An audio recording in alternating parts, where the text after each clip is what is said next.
The second question is about drawing the graph of a quadratic function.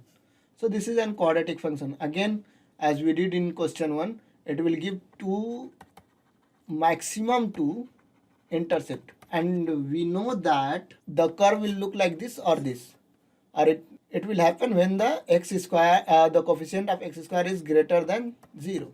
So here, yeah, it's 1, so greater than 0. So this curve will be representing this function. Now to find the intercepts,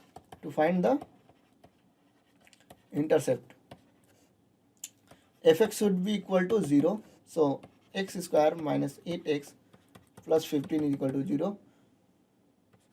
If I do the prime factorization, I'll get it 3 into 5, and after summing up 3 plus 5, I'll get 8. So I'll use the factorization method to solve this.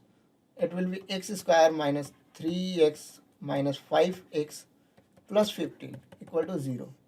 Now this will give me x minus 3 when I take x common, minus 5 common, x minus 3 equal to 0. Then x minus 3 common, it will give x minus 5 equal to 0, which means x equal to 3 and x equal to 5 are the intercepts or roots of this quadratic equation.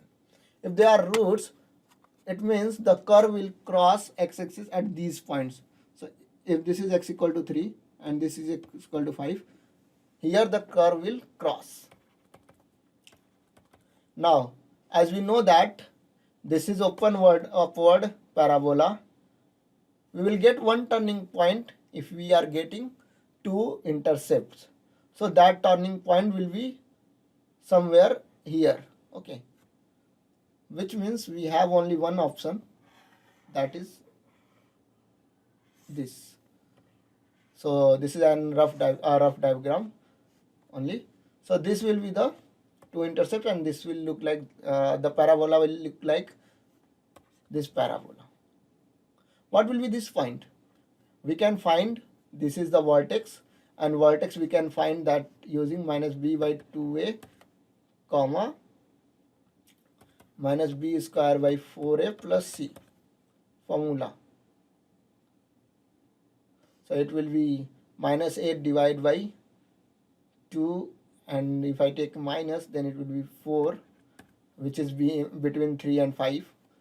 It should be actually, due to symmetricity. Now what will be the value at 4?